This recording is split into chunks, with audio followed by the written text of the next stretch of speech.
Welcome to SIP. ഒരു property viewing എന്തുകൊണ്ട് മഴക്കാലത്താക്കണം?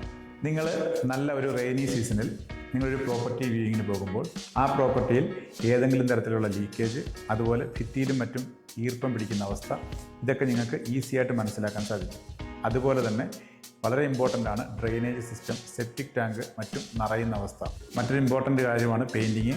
മഴക്കാലമായതുകൊണ്ട് തന്നെ ഏതെങ്കിലും തരത്തിലുള്ള പായലോ പൂപ്പലോ ഉണ്ടെങ്കിൽ ഈസിയായിട്ട് നിങ്ങൾക്കത് ഫൈൻഡ് ഔട്ട് ചെയ്യാൻ പറ്റും. ഇതൊക്കെ നിങ്ങൾക്ക് നല്ലൊരു റെയിനി സീസണിൽ പോയാൽ വളരെ സിമ്പിളായിട്ട് നിങ്ങൾക്ക് തന്നെ മനസ്സിലാക്കാൻ സാധിക്കും. അതുപോലെ ഇൻസെക്ട്സ്, പാമ്പ് പോലുള്ള ഏതെങ്കിലും തരത്തിലുള്ള ജീവികളുടെ ശല്യമുണ്ടോ എന്നുള്ളത് നമുക്ക് മഴക്കാലത്ത് പോകുമ്പോൾ അറിയാൻ സാധിക്കുന്നതാണ്.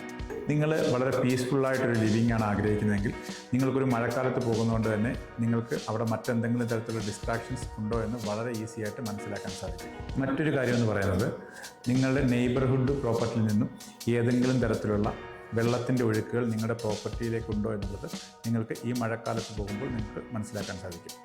കേരളത്തിൽ നിന്ന് നിങ്ങളൊരു ബിൽഡിംഗ് വാങ്ങിക്കുമ്പോൾ വളരെയധികം ശ്രദ്ധിക്കേണ്ട ഒരു കാര്യമാണ് ഫ്ലഡിൻ്റെ പ്രശ്നം. പണ്ട് നമ്മൾ കണ്ടിട്ടും കേട്ടിട്ടുമില്ലാത്ത പല സ്ഥലങ്ങളിലും ഇന്ന് വെള്ളത്തിൻ്റെ വളരെയധികം പ്രശ്നങ്ങളുണ്ടാകുമെന്ന് നിങ്ങൾക്കറിയാം. സോ ഏറ്റവും നല്ല ഒരു മഴക്കാലത്ത് നിങ്ങളൊരു പ്രോപ്പർട്ടി വ്യൂയിങ്ങിന് തിരഞ്ഞെടുക്കുക.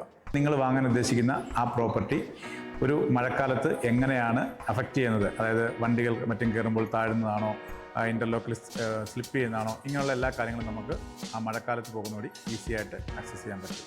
നിങ്ങൾക്കറിയാവുന്ന പോലെ മഴക്കാലത്ത് ജനലുകളും വാതിലുകളും ടൈറ്റ് ആവുന്നൊരവസ്ഥയുണ്ട്.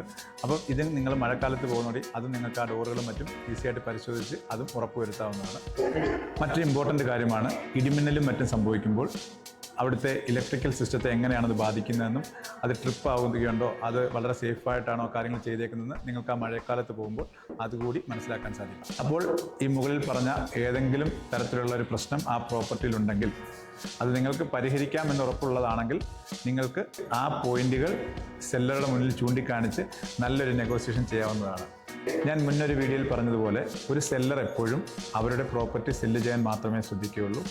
ഒരു ബയ്യർ എന്ന നിലയിൽ നിങ്ങൾ ആ പ്രോപ്പർട്ടി നന്നായിട്ട് മനസ്സിലാക്കി, പറ്റുമെങ്കിൽ നല്ലൊരു ട്രസ്റ്റബിളായ ഒരു ഏജൻറ്റ് നിങ്ങളോട് കൂട്ടി വേണ്ട എല്ലാ റിസർച്ചും അനാലിസിസ് നടത്തി ആ പ്രോപ്പർട്ടി ഡീൽ ചെയ്യാൻ ശ്രമിക്കുക.